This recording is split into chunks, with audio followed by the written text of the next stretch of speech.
I'm so excited to have someone I've known here for over a decade now, man. We're going on 2 decades here. Yes, sir. My man Tedashii, where you from? Wow, where am I from? Well, I am from the great state of Texas. Some would say I'm from East Texas, and I would as well. But I was born in Lufkin, Texas, raised right outside of Houston, and eventually moved to Houston. So most people think I'm from Houston. Got it. Now that right outside of Houston, that carries with it some implications too. Yeah, totally. Yeah, Tell us about some of what that culture looks like. Texas is a very, it's a southern state. Mm-hmm. Therefore, it is a country place. I grew up around there are experiences you have when you live in a country town that you don't have in other places. Namely, your proximity to certain livestock that you would not engage otherwise. Yes. I grew up around a lot of different type of individuals who would say that I am probably one Travis Tritt song away from some cowboy boots and a big belt buckle, bro. Wow. Like I had a 10-gallon hat. Yes. I grew up around rodeos. Yes. Like that was my thing. I was like, I'm gonna go to rodeos, and it was a part of the culture. Wow. I love culture, so I'm like, this is what we're gonna do. So I just dove in head first, bro. Wow. So you almost went from J's to cowboy boots. That's it. All day. And it was close, very close. But man, I mean, for real, I proudly grew up around rodeos and, admiring cowboys and growing up where I grew up, it's nothing around this season that you would see a trail ride pop off. People doing a trail ride and you jumping in the back of the trailer with the hay, riding, and that's your life. Wow. I grew up going to rodeos where you would, I was one of the kids who you had to chase a chicken and they give you prize money if you catch it and or, run down a calf and I'm roping the calf's legs, you get the prize money or what have you. But I grew up in that world, bro. And I think that was, I always been a person who loves culture. Yeah. And I didn't know it at the time, but I realize now, any activity that stems from a culture, I want to learn that culture. Mm-hmm. My senior year in high school, I had a project, and I had to raise 2 sheep and a goat, and that was and then we sold them at the county fair and auctioned them off, and I made money. Wow! And the money part, I got part of it. The rest went to the school, but because they bought the animals. My science projects, I was messing with balloons and seeing what static electricity can make stuff stick. You were doing raising living creatures. Yeah, bro. So I was a very, very interesting soul because I grew up in a black home in a black environment, but I was a biracial kid. I'm biracial. My father's Polynesian. He's Samoan, and my mom is black. She's African American. And I found myself really unaware, because I'm in the South, of what a Polynesian was. So I'm left to only kind of know the black side of who I am and engage the black culture for where I was from. For me, even though all that stuff was in my world, in my proximity, the thing in Texas is football. So you play football. And so football was always a big deal, forever. Sunday, Saturday, during the week, it didn't matter. I'm going to go see cousins play on Saturday. Wow. I'm going to see NFL games. Well, I'm watching them at home, but NFL games on TV, and it was just a part of the culture, bro. Literally, I remember people asking me more than what you want to be when you grow up. They would go, "You gonna play football when you grow up? You gonna play football when you grow up?" It was a common question. Right. So it didn't make sense in my mind to pursue anything else other than football. So tell me about because you mentioned briefly, that you were more inundated in the black side of your family. You mentioned your dad is Samoan. Yep. What was that relationship like? Up until I was 19, there was no relationship. Wow. So my mom and my dad were in the military. My father they dated for a while, but were never married. He got shipped to Germany, and then she went back to Texas. But while she went back to Texas, found out she was pregnant. And so they just lost touch. And distance, time separated them more. Pretty soon, I'm here on the world, and I don't know who he is. I know nothing about him except what she's told me. And she never spoke negative of him at all. It's just we don't know him. Wow. So I was raised under the idea that you don't miss what you never had. So it's like, man, look, I would love to have that mansion, but you don't miss what you never had. Right. So keep it moving. Appreciate what you do have. Yeah. And so I grew up appreciating what I had. Like, man, my mom is here. I got a sister from my mom. Right now I got a stepdad that's here. So whatever. Okay, we're gonna get back to that. All I'm right, gonna put pause on that because I want to go back to high school. All right, let's do it. You know, first, what were you like? First of all, what is the name Tedashii? It's a unique name. You're the only Tedashii I know. Where's that name from? So Tedashii is actually a real word. It's a name. It's a Japanese name. Okay. So I tell everybody I'm not unique. If you went on the other side of the world, like it would be very common. But my mom is a very eccentric individual. Okay. So she spells it differently. You know, she put that black girl magic on it. She put her little black girl magic on my name. That's what my mom did. You know what with I'm saying? My name, 2 O's. Two not O's, the U. not the U, 2 O's. And mine, she put 2 I's, not the one. She put 2 I's. She's like, boom, here we go. And you're going to be different. Here you go. And so, but it's a Japanese word that means faithful, right, or true. And so I had a elder in my church one time tell me, he believes that names are significant because they impact your spiritual journey while you're here. And I was like, brother, you ain't never lied. Like that. I don't know what my mama thought she was doing, but this is it. That's my journey. And so, bruh, I have this name growing up in Texas of all places. I'm a biracial child growing up in the South with a name like Tedashii. I stood out like a sore thumb, bro. I stuck out like a sore thumb. And so, I didn't look like anybody else around me. My hair was curly. I was more beige than I am now. Like I had slanted eyes. I had this build that was different than everybody. And so the older I got, the more I recognized that I just wasn't like people around me. And so that did a couple things. One, it made me not want to be there. But secondly, it made me stand out in a way that it brought by God's grace, the right type of attention.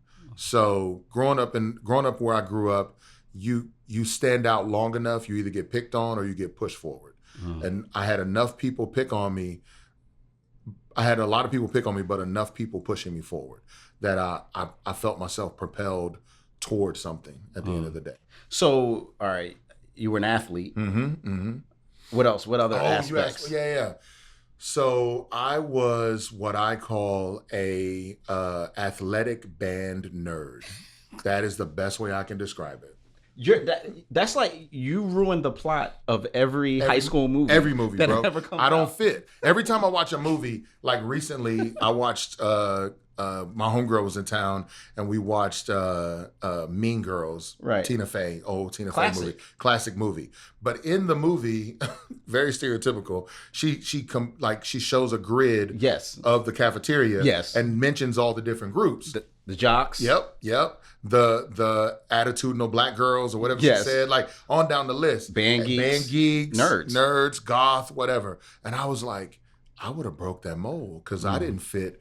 I was in all of them. Right. So like, sports was always a part of my life. Football was going to happen, but growing up in a house with educators, growing up in a family of educators, academics were always important. And then, if I'm being real, like growing up being a black kid in the South, you get this kind of push from your community, like, bro, you already a step behind. You got to make sure you work even harder to earn and gain the notoriety that you deserve.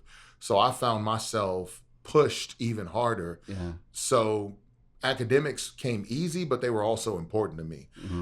Athletics, super important to me. Family-wise, entertainment-wise, my own enjoyment of it, playing it. And then probably 6th grade, I was laughing about something in the car, and my mom was like, "Oh, don't laugh. You about to play in the band too." And I was like, "Excuse me?" She was like, "Oh no, you gonna learn an instrument." And I was like, "But you don't play no instrument?" You know, that's what I'm thinking. I ain't said it out loud at all. You knew better. Yeah, I like my teeth. And so I was like, "Man, no, I don't want to play an instrument, Mama." And she was like, "No, you're gonna play an instrument." So 7th grade comes, I'm in the band. 6th grade, I was already practicing, but 7th grade, I joined the band. What instrument? I started out on trumpet. And then I played that for 2 years, and then they moved me. I kept playing trumpet, but they moved me to a high school band in 8th grade because small guy, but I was really strong. So I marched with a tuba. So they put me on a tuba. They put a tuba on me. They're like, he can carry it. He can carry it and keep step. He got a little rhythm and he's strong. He can make it. And so I carried the tuba 8th, 9th, 10th grade. And then eventually I started playing. By 10th grade, I was playing trumpet, tuba, trombone, baritone. And then I was trying to learn tenor sax. Now, at that time, did you know music, that was a special thing, or was it just another thing you were doing? Music, I didn't know it was a special thing. Music was always fun. Got it. Always fun. There was never a moment where listening to music, playing music, hearing someone else singing myself, like it was always fun. Got it. Always. So even though I played football and that was the bulk of my existence, music was right up there with it, and I really didn't notice for years. So there's two threads that seem to be happening. You said the picked on thread and the pushed forward thread, right? Which kind of catapults you to leadership. Yeah. When you on the picked on thread, and this aspect of not fitting quite in any of the cliques or the tables, how did that shape you? Bro, I have had a conversation recently with my therapist that rocked my world. Like, she said, it seems like your entire life you have been looking for your people. And as it trickled down through my brain, I was like, my biological parent, my place in my home, my community, my school, athletics, on down the list, even to now with music. And I'm like, yo, that has been my journey. And so where I didn't fit in with those people, they pick on you. Where I was impressive to other groups, they pushed you. Like, I had a teacher, Miss Martinez, white lady who was fresh out of college. Her husband was Hispanic dude who played baseball at the college, and who coached baseball at the college. She was fresh out of the college, so she came to teach while he worked at the school. And she was the powerful voice God used to push me in ways out of my shell that I was existing in. Like, I got this shell to be protected and make sure that I'm safe out here. And here she comes along, and she's like, if you keep living for the people pulling you back, you'll never go forward. But there's so much ahead of you, you got to go after. And I didn't know it at the time, but she was a Christian. She was battling to grow in her own faith. So when she saw this young kid who was promising and yet unwilling to pursue that, she showed up and just started pushing and pushing. And so, man, she's the person who I credit with so much of what I've been able to experience in life. Gotcha. Now, I mean, and by the way, thank you for sharing about therapy. I've also found it super helpful, and I think we need to really, anytime we can, diminish the stigma that people kind of associate with mental health. Very much so, bro. So apart from the revelation recently of that sense of yearning of finding your people, how did it manifest itself in the moment? Like, do you remember pain points in high school of like, dag, I'm not... Yeah. That's a great question. Very insightful. Like, one of the main things that stands out, which I think people will relate to, is one, not having my father involved in certain things, but two, like, there's tons of kids with their dad, so I'm not in that group. And then I'm in the group of people who don't know their father and who isn't around, but it's different because my dad is not Black, and it's still weird because I look different than y'all. So it's always been interesting. And it wasn't because of disinterest. No, at all. Right. So the story so it's kind of different. Its story behind it is different, and it left the situation wanting. Like, oh, okay, I don't know what to do with this. And so I've found myself often feeling kind of stagnant or even frozen, paralyzed, because there was never this a surety of where I was meant to be. Therefore, where do I go? And there was no voice to affirm or direct and then affirm more. So I'm left kind of going, I guess I'm just going to figure this out on my own. Right. But how do you live being not just biracial, but being me in this world that I exist in, where most people told me I was adopted and then laughed because they thought I didn't know it was a joke. I thought I was adopted forever. Until I was 9, I thought I was adopted. But then you fast forward more and you're like, I guess my dad is Hispanic because that's the only thing around here light skinned. So I guess I'm black and Mexican, cuz. And so I'm literally befriending all these Mexican kids at school. I'm trying to figure out who I am, man. And then you get older and you feel the pain point of like, I don't fit in these groups. When I try to fit in these groups, I do, but it's not fully. Right. It's not a true fit. So I'm left feeling still on the outskirts. So where do I go? Who do I ask where to go? There's nobody. Mama held it down, but at the end of the day, it's like she can only do so much. And I'm like, I don't know where to go from here. Man, that's real. Because it's a subtle thing, but it's a constant, almost nagging sense of no direction. It's not even just that I can't go. It's just there's no one to point me in the direction. Exactly.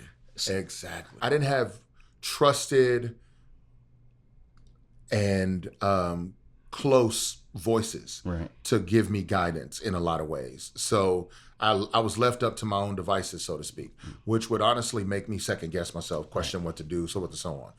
But the one thing across the board that was consistent, the same way it was consistent to be like, nah, you're a boy, or nah, you're black, or nah, you're this, you're that, football.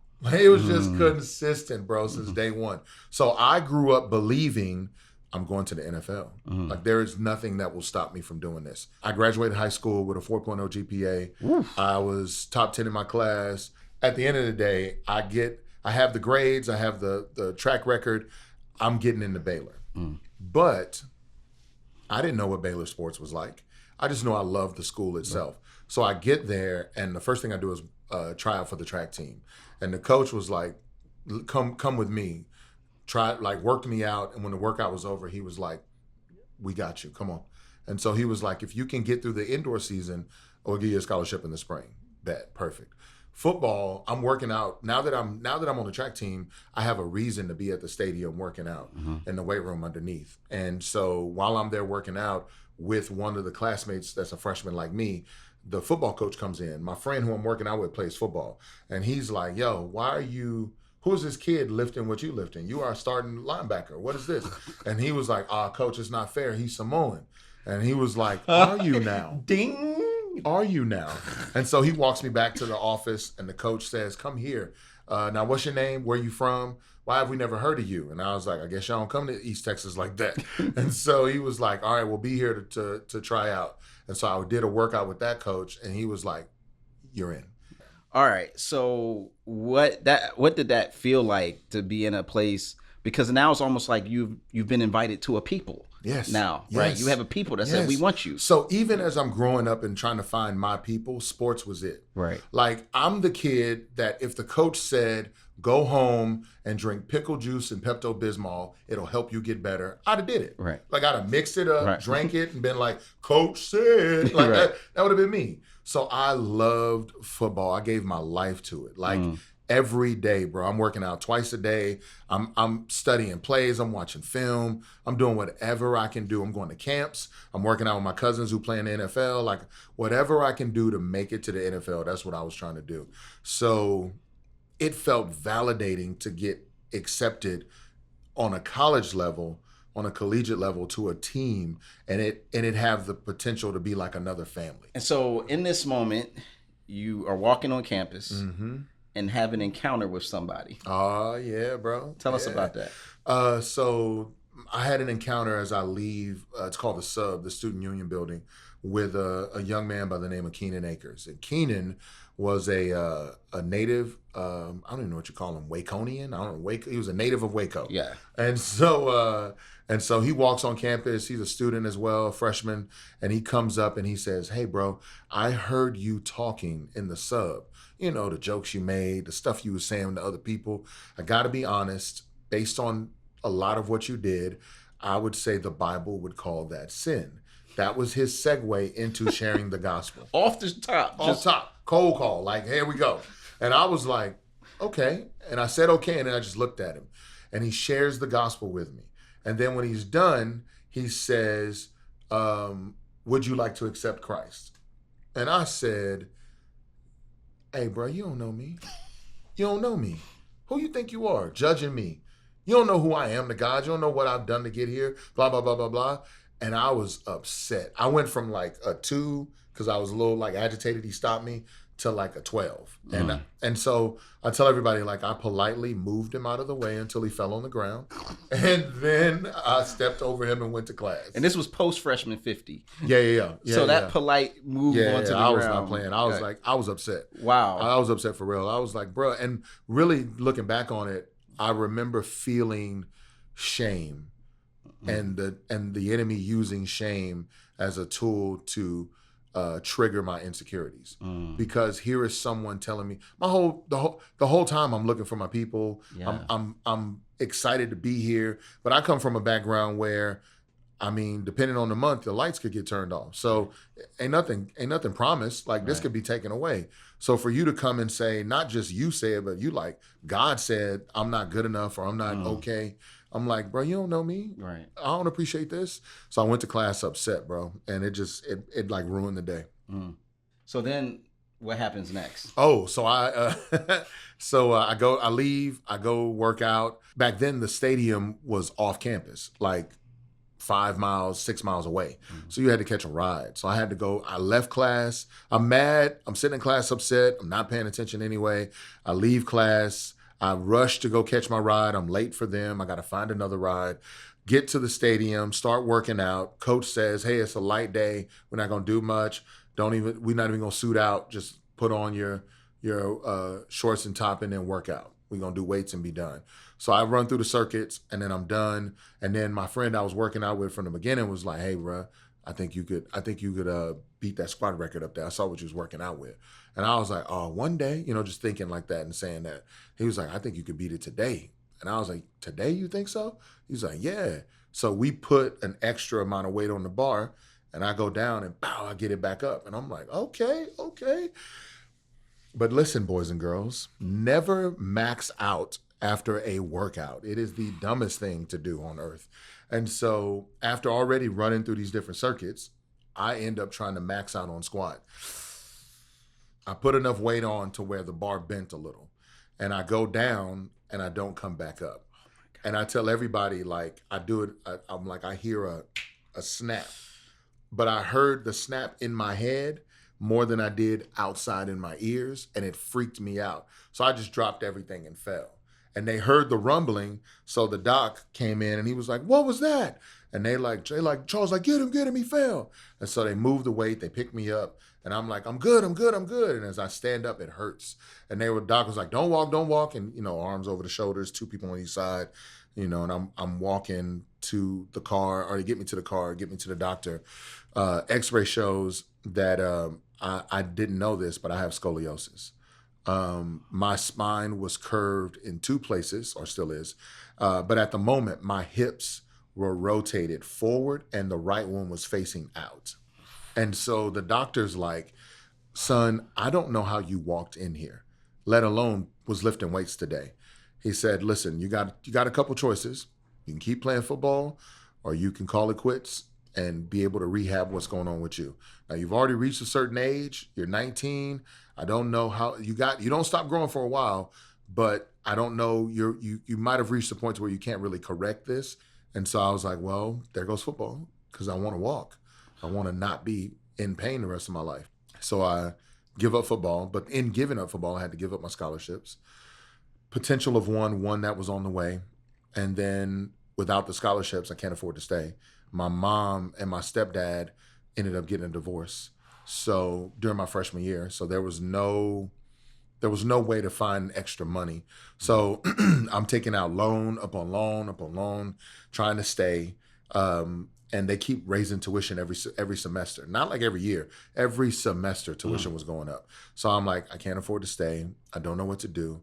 But at the end of the day, I just know it's smarter to not keep hurting my body. So I stopped playing. And then I'm like, well, here we go.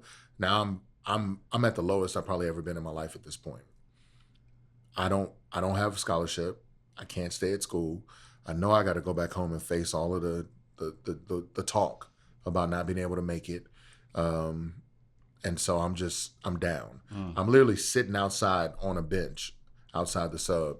And the sub is what the now? student union building. Student union on campus where all the students hang out. And Keenan walks back up to me again. Same dude that shared the gospel before. And he shares the gospel again. And this time I hear him. And I told him, I was like, man, in hindsight, I'm like, I was already broken physically. And I think God used that to break me spiritually. Wow. Like, I remember him sharing. But what was said different in the second moment or encounter, he said, God wants a relationship with you. I had never heard that before. I heard about God. I heard about stuff in church, heard about stuff from people, but God always felt like the grandfather who on a good day would flip you a quarter and on the bad day, he just flip you off. I'm like, I thought that's how God was. I was like, yeah, he's just like a real weird old man that don't like you some days and some days you do.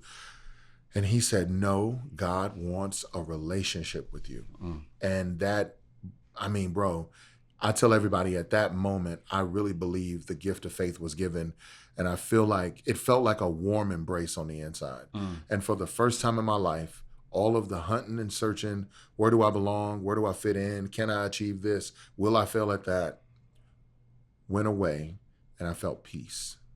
It was the weirdest thing. I was like, hey man, I want to be saved. And he was like, let's pray. And I prayed with him right there on campus. Got up, walked to my dorm, and I remember sitting there like, what just happened? What just happened? Because it wasn't just like a social encounter.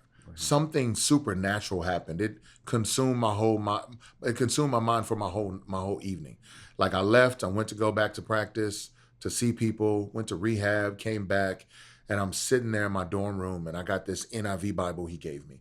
And I just started, I'm a new Christian. I just grabbed the Bible. I'm like, all right, Lord, if you want to say something, speak. You just open it randomly. Yes. It just popped open. But I remember reading in Romans about how hope does not make ashamed in Romans 5. And that was one of the first verses I read as a Christian. Wow. And I just remember reading that and I was like, okay, so I won't be foolish for doing this. And then the next day, Keenan comes and picks me up and he was like, here, I want to talk to you about this Bible verse that I just read. And it's the first Bible verse I ever memorized. First one I ever memorized. And it was Galatians 2:20. And it blew me away to think like, the life that I now live in the flesh, physically in my skin, in my body, I live by faith in the Son of God who loved me and gave himself for me. It was so all-encompassing of everything that I felt and believed in that moment.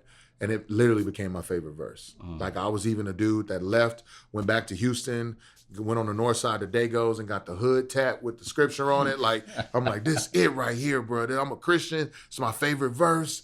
And so at that moment, like everything changed. Wow. All the while, God was orchestrating the path, using football, using family painful points and moments in history to get me to this moment to where, like I tell everybody, I went to Baylor to get saved, not to get a degree. Wow. But speaking of that, because in the midst of that story, you had lost the scholarship and everything. Yeah. Did you ever finish there? I did. I didn't finish at Baylor. Okay. I finished at the University of North Texas. Okay. All right. Now, let me ask you this, because up until this point, the music thing has kind of been in the backdrop in college. Yeah. When did that come back up, and how did that come back up in light of this new phase? So I was exposed to music, every kind of music. My mom listened to blues, soul, R&B, pop. My stepfather was into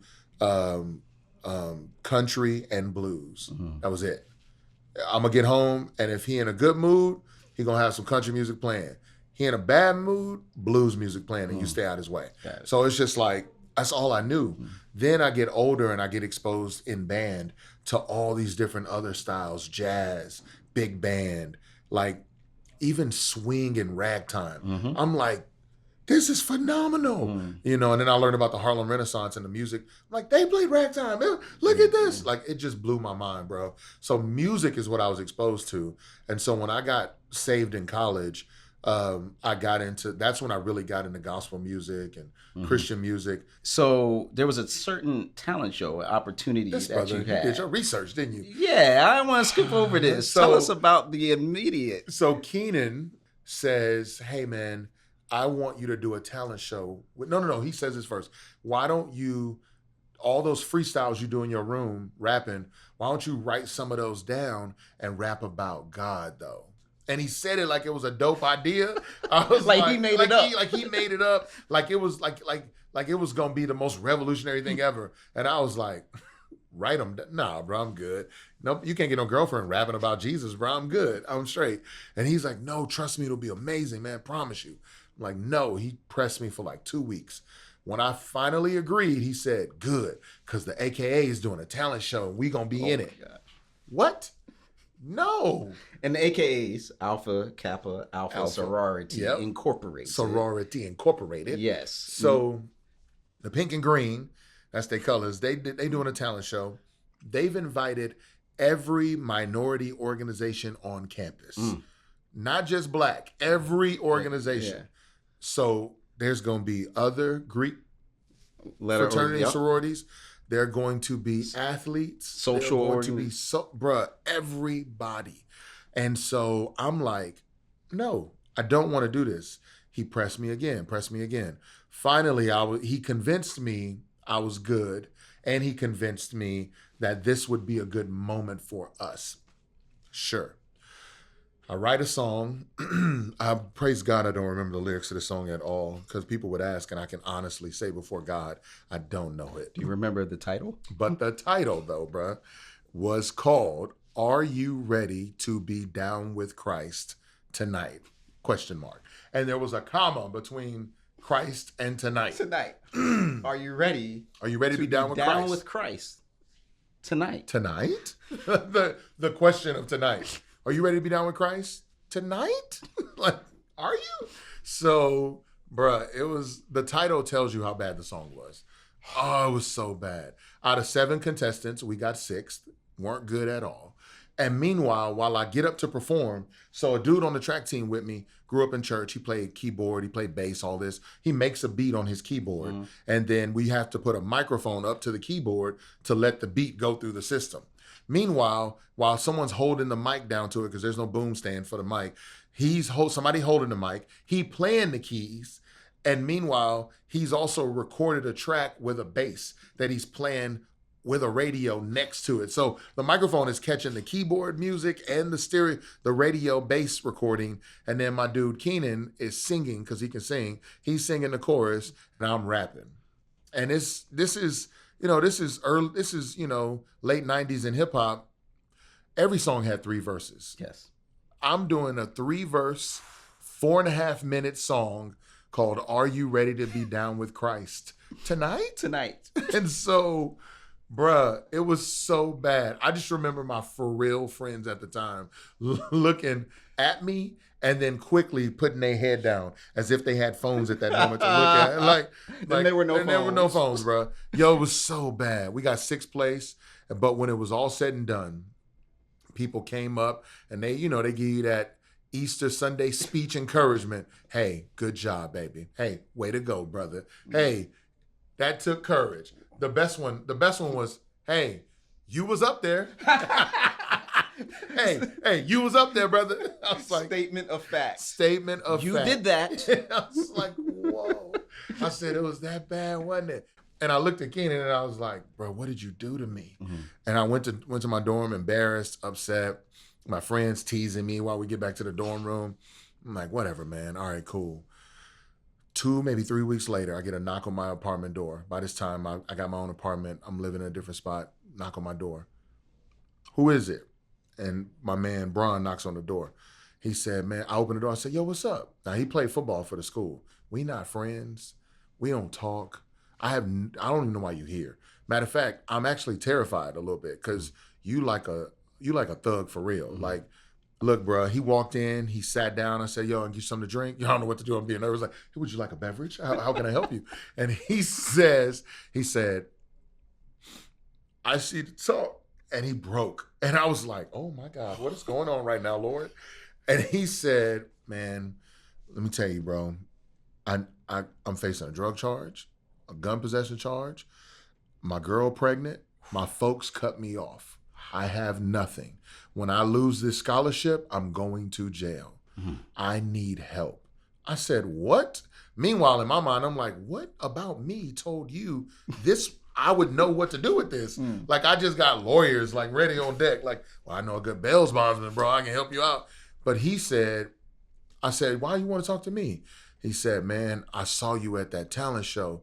And I said, man, anybody who would get up and do something like that, they must really love their God. I wanted to be so upset at this dude. I was like, oh, you a jerk. Okay, I get it now. But he said, man, anybody who would do that, you gotta really love God. I need somebody real. And when he said that, it hit me. I was like, oh, you serious?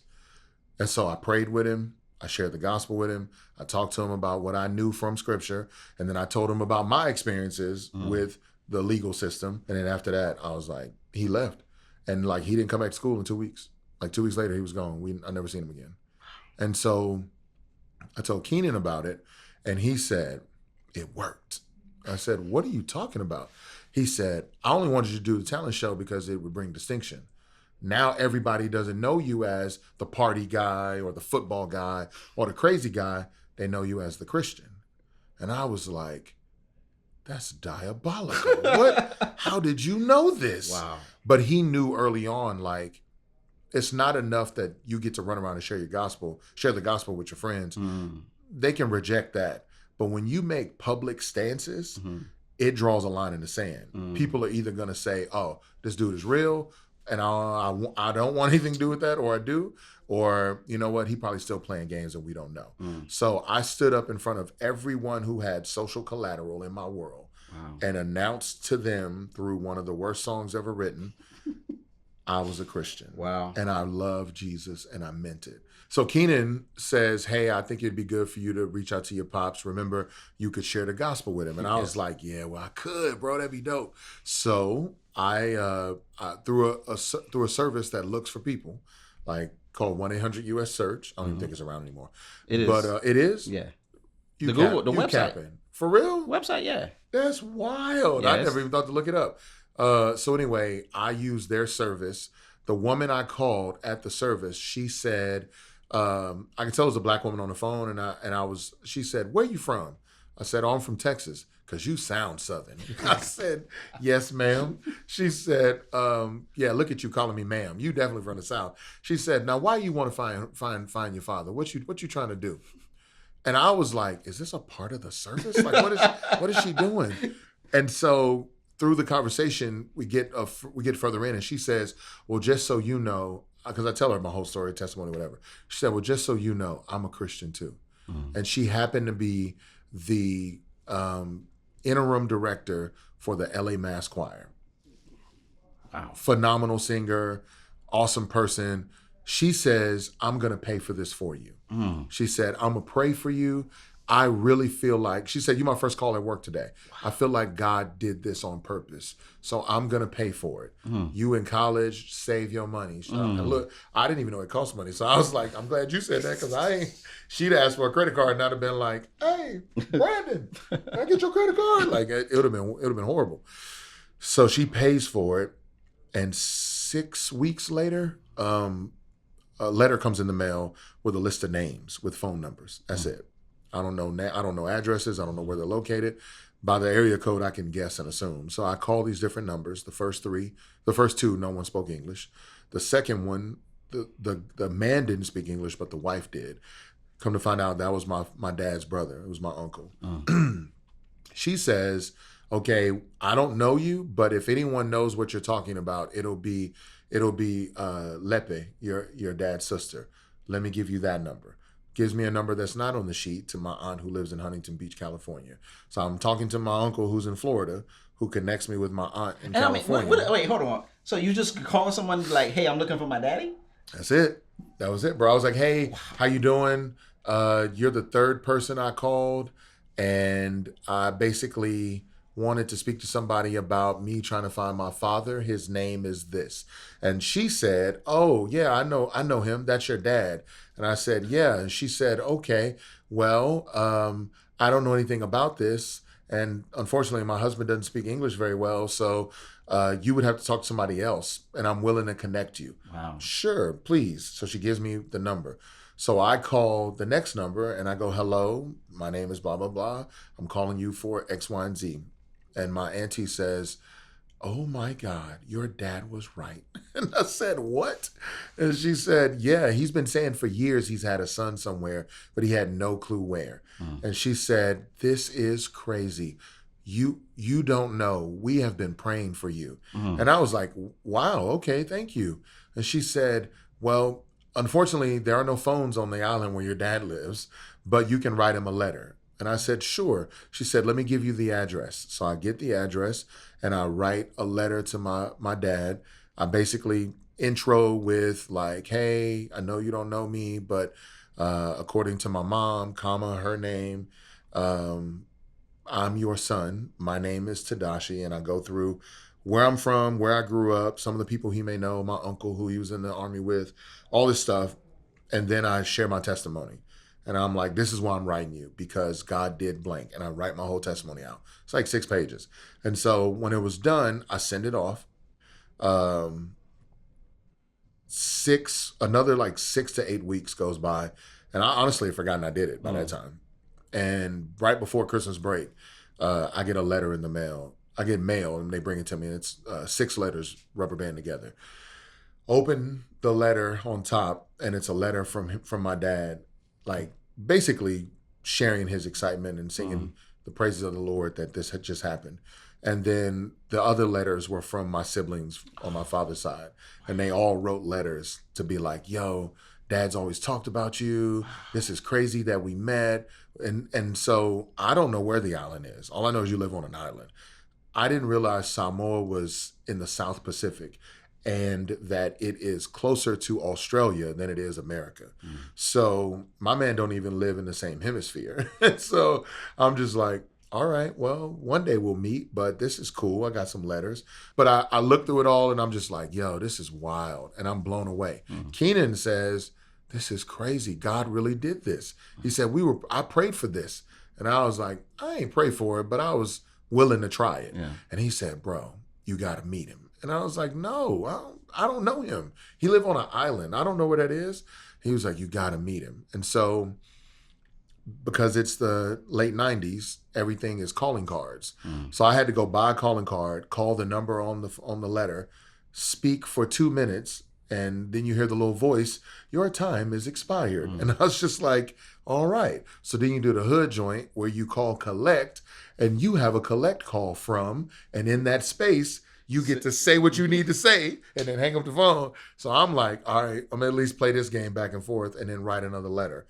Well, probably 3 or 4 months later, there was a phone installed. Phone lines were installed and on his island, and 2 houses had phones. So he called me because they on the island, everybody lives in villages. So in his village, there were 2 phones.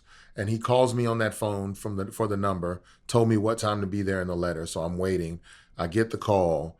And we talk for about 10 minutes, maybe, enough time for him to tell me that he's going to send me a ticket to come see him for spring break. So spring break comes around, he sends me a ticket, and I fly from Texas to California, California to Hawaii, Hawaii to Samoa. And so Cali to Texas is like a 3-hour flight. Cali to Hawaii is like a 5-hour flight. Hawaii to Samoa is another 5.5-hour flight. Wow. So I've been traveling all day. I get there, I land, not to mention the travel was insane. Like storms, right? I'm like, I ain't flown this. I've never done this. Storms everywhere, all that. But bruh, God showed me himself and therefore showed me my people. And then through my relationship with the Lord and Keenan becoming a believer, showed me my people. And I walked off that plane. It was insane, bro, to walk in a space and everybody looked like you. It was the weirdest feeling on earth. I've never had that. I get in the airport, I'm seeing everybody that looks like me, but I see this one person and I'm like, that's him. That's got to be him. And I walk up to him, I ask his name, he says yes, he says my name, and he just hugs me and cries for at least 10 minutes. Like to the point to where it went from like a special moment to like an awkward. Hey, bro, can you get off me, please? I just met you, please. Like, wow. Don't do this.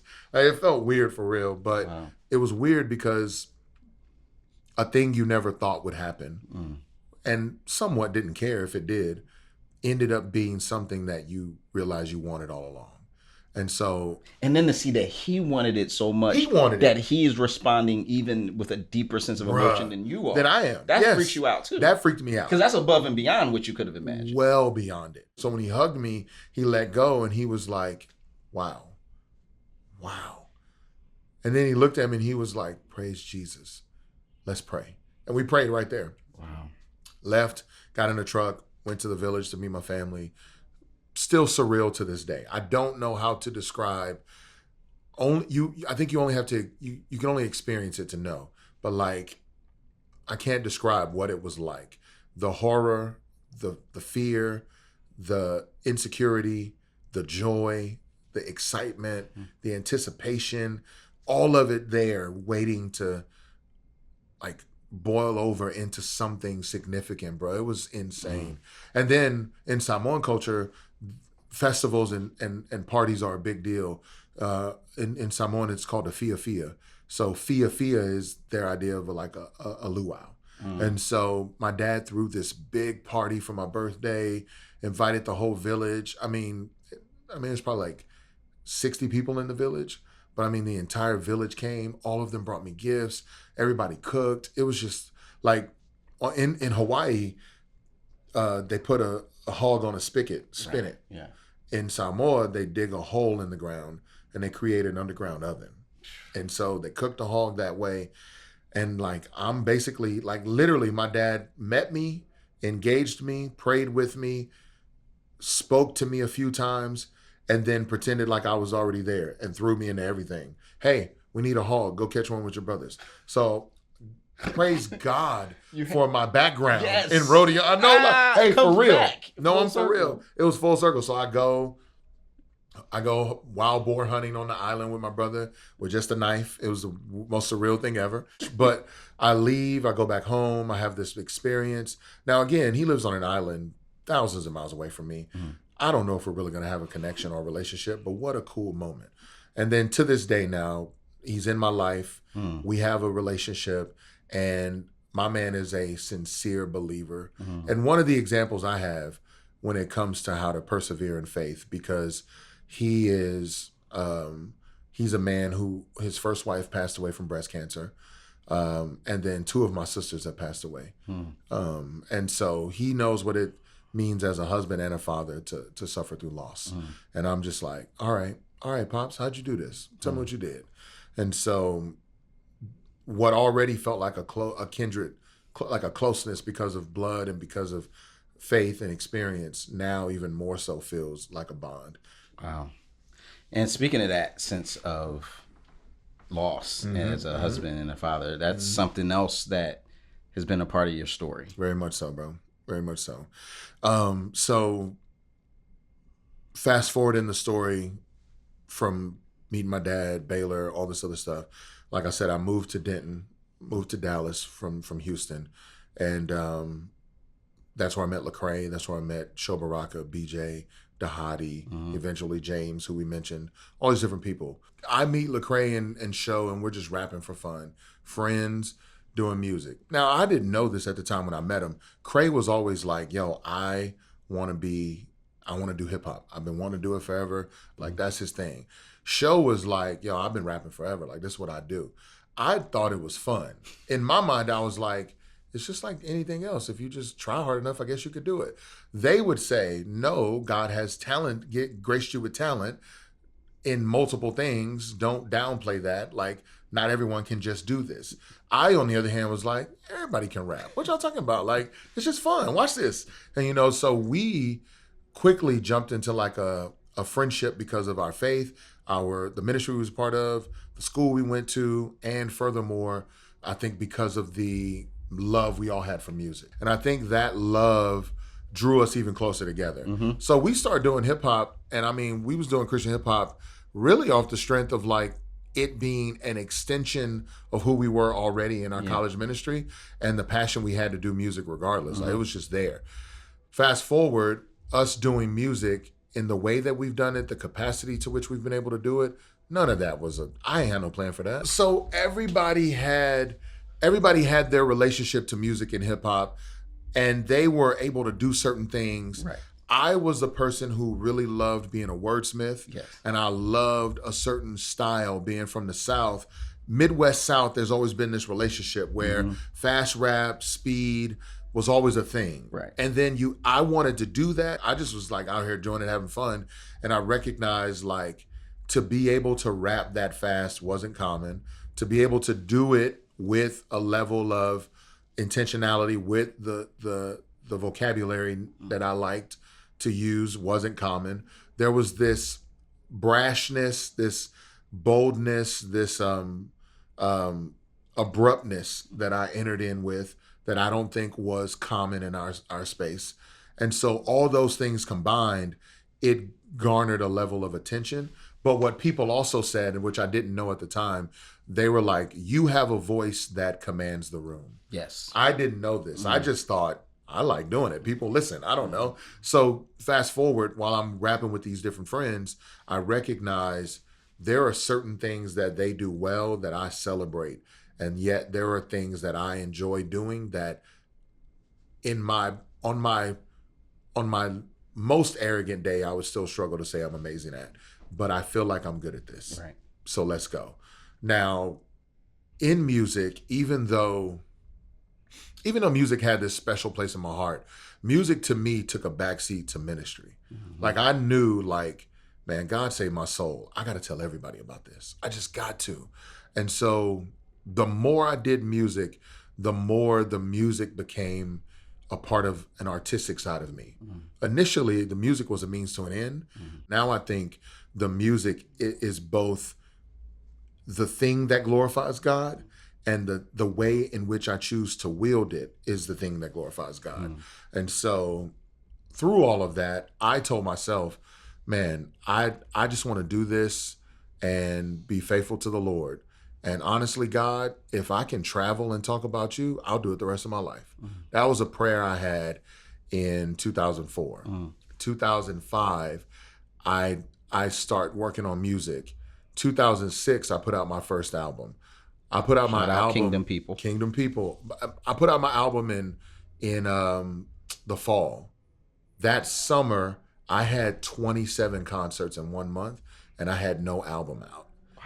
Like multiple requests, but 27 bookings, and I was like, "Why, God? What are you doing?" So I sat with my wife Danielle. We talked, we prayed, and I was like, "I'll give it a year. Let's see what happens." And that was 14 years ago. Wow. So, yeah, and I mean, would you say Dum Dum was one of the heights of that experience? Yes. In terms of, yes. So I have a song called Dum Dum on the Black Light album. That whole experience, I tell everybody, Kingdom People opened the door. Right. Identity Crisis gave me a career. Black Light solidified that career. And one of the biggest songs on there, and really probably the biggest song of my career, is this song called Dum Dum. Now, I didn't see it that way. I thought Dum Dum would just be a fun record to do at a concert. But Ben and Lecrae, Ben Washer, owner of Reach Records, Lecrae, didn't want me to do the song. Initially, they was like, "That's not you. That's not your style. You Southern, you this, you this." And I said, granted, I have been doing Southern hip hop. However, I grew up loving all kinds of music. I grew up doing all kinds of music. I'm okay doing this. And Ben was like, "I don't know, bro." So I was like, well, I can show you better than I can tell you. So I left, wrote my verse, came back, and then I told Lecrae, I knew this much. If I do this song on my own, it will be a hard sell for some people based on what Ben just said. I recognize his point is valid to an extent. But if I put a West Coast influenced artist like Lecrae on a West Coast sounding track, it will be a better opportunity for people to swallow this pill. So I was like, "Craig, you want to do it with me?" And he was like, "You killed your verse. I can't deny it. Like, let's do it." So he came in the studio one night. He recorded his.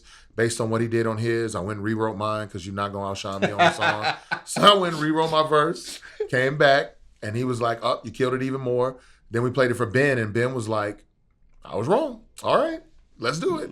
And so we put the song out, and honestly, I didn't know what it would do, but it kept going, kept going, kept going, kept going. So much so that now I get texts from friends who like go visit. Like one friend visited Columbia, went to a Zumba class, and they was like, you know, they play Dum Dum 4 times in Zumba. Wow. Like, I don't even like that song that much. I was like, oh, okay, I didn't know. But like, it's everywhere, bruh. I had no clue it was gonna do that. So God has given us this platform. He's provided a level of success, notoriety, a level of exposure, all these different things that I never knew would happen. I'm doing tours with the label, tours on my own. I'm doing tours with other artists on their CCM labels. Like all this stuff is happening. And then it all comes to this screeching halt when I leave to go do a show and my wife calls me and she tells me that my 1-year-old son Chase didn't make it. Now, I don't know what didn't make it mean. When I left, he was there and fine. I come back, or I get ready to come back, and I'm getting ready to board the plane. Exit the plane after landing back in Dallas. And she says on the phone, he didn't make it. When you land on a flight, it's usually quiet. Taking off, there's talking and noise and whatever else. But when you land, it's quiet. There's this somber, chill vibe when you land on a flight, typically. And I disrupted all of that. Like, all I remember is wailing. It wasn't like a yell, but it was wailing. And I just punched the wall as hard as I could. But on the flight, I tried to share the gospel with the woman next to me. And I only got so far. It was like 10 a.m. She was lit. I mean, she was sauced. And I was just like, all right, lady, well, I guess that's as far as we can get. Well, we land, and I realized now I shared the God. God had me talk to her because he knew what was coming for me. In the gospel message, I just told her, at the end of the day, just have faith. Stop worrying about who hypocrites are, who the people that failed you here, who did this. Right now, just between you and God, God says just have faith. Just believe. And she struggled with that. And then when she saw what I was going through, she literally stood up and put her arm around me and was rubbing my back. And she was like, just have faith. And then she started crying. She was like, just have faith, just have faith, just have faith. And no one moved. Everybody let me get off the plane. I got off the plane. I remember like a Spike Lee close-up shot zooming forward on I remember feeling like that going through the airport, getting in the car with my sister, a younger lady who was like a sister in the faith, going to the house, walking in the door, seeing my wife, and just breaking. And we leave, we go in the room, and I don't leave my room for 3 days. We don't eat. All we do is pray, sleep, cry, pray, sleep, cry. And my mom shows up that night, and then 3 days later, as I come out of the room, she's like, you got to eat something. I was like, no, I'm good. And so she gives me a plate, and I remember turning with the plate, and then my pastor was there, and shout out Bo Hughes at the Village Church in Denton. He handled everything. He was like, you don't want to talk about this, but we got to talk about this. You got to plan a service. We have to do this. And I was like, nope. And I went in the room with the food. And I just remember like crying into the plate. And then probably 2 hours later, I went back out, sat with him, did everything, went back in the room. And the body showed up. I mean, my small group was amazing. Bo Hughes killed it. He was there for us. Ben and Lecrae were there. Lecrae, Keenan, and Bo planned everything. We just showed up. And so, bruh, I tell everybody, I've been around the world sharing the gospel. I've traveled everywhere doing music. I've been to every state in this country. I've been to all but 2 continents. I have done more in my life through sharing the gospel through music than I ever thought I would. I expected a king's ransom. God, this, not me. I mean, yeah, sure, it can happen, sure, but not me. God, look at what I did. Look what I've done. And that thinking put me on this downward trajectory into depression, into doubt, into all of it. And it's taken years to climb out of it. Man, thank you so much for sharing. And the thing that I see that's a powerful connection is how God allowed your faith to pay it forward. All the steps along the way. This conversation with Keenan, you know, at your lowest point in your injury, which leads him to encourage you to reach out to your father, a man that is also acquainted with grief. Finding your family, your community, your people, this other people in Denton who comes through, you know, Keenan's relationship, and then at your greatest moment of need, that all of those people in the community being there for you. Yeah, bro. That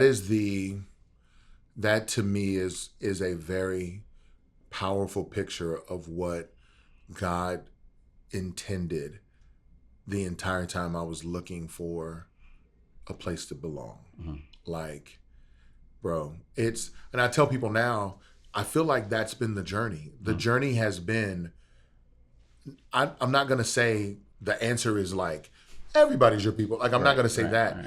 But it's like different seasons, God provides groups that I now belong to. Like, I'm still a proud band nerd athlete. Like, I'm still proud of that. At the end of the day, I'm also a part of this other group of people who know what it means to lose in that way, to suffer in that way. Like, I went to a church service in Irving. The pastor of the church went to DTS. He had this service where, that's how I heard about it. And it was basically a tree ornament service. You order an ornament early online when you register for the event, and they create one, and it has your loved one's name that you lost, their birth date, and what me and my wife call their glory day, and you hang it on the tree. And they walk around and say their names. And I'm sitting down at this event, and this woman is next to me, and I get up, I walk, I do the ornament with my wife, I sit back down. My wife is on my left, I'm in the center, and the woman is on my right.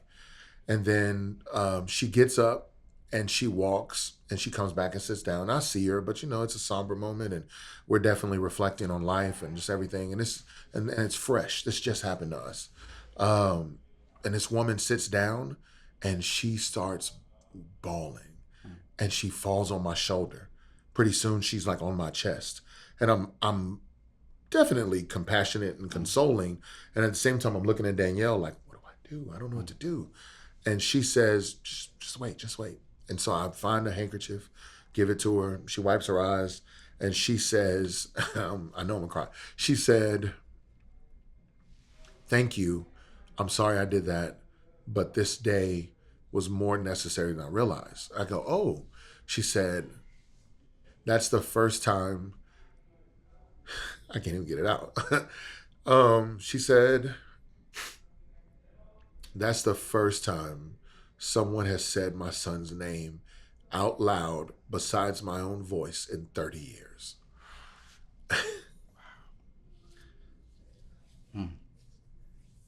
I cry for her. I cry for that moment. I'm like, oh my Lord. Like, to your kids, whenever you leave here, you'll forever be significant. But nobody says your name no more. Like, nobody. So it wrecked me. It still wrecks me. So I said, what's his name? She said, Brian. And I was like, praise God for Brian. And I was like, every time I say it, I'll think of you. She was like, thank you. She cried. We cried. She hugged me. And then I said,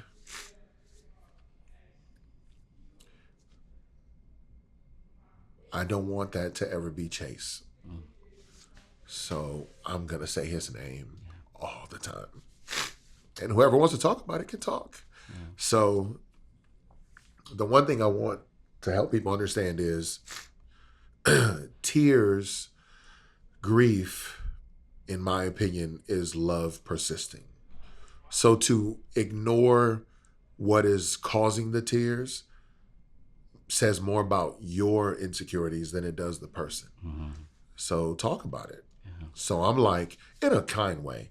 You know, if you suffered loss of somebody, I would just run in and be like, what's up with like, I know you lost them. Like, with a kind tone, with understanding. But I'm like, I'll talk about Chase in a heartbeat. It don't matter. We can talk about it. And I know it's weird and new for people, but I do. And I'm like, we gonna talk about it. So I did a whole album called Below Paradise because I wanted to talk about it. Wow. I was like, that'll never be Chase. And I did a song called Chase because I'm like, they're going to say his name. It's just gonna happen. Well, praise God for you and praise God for Chase. Yeah, bro. Thank you, man. Yeah. Thank you for joining us, man. Yeah, man. No doubt. Yeah. No doubt.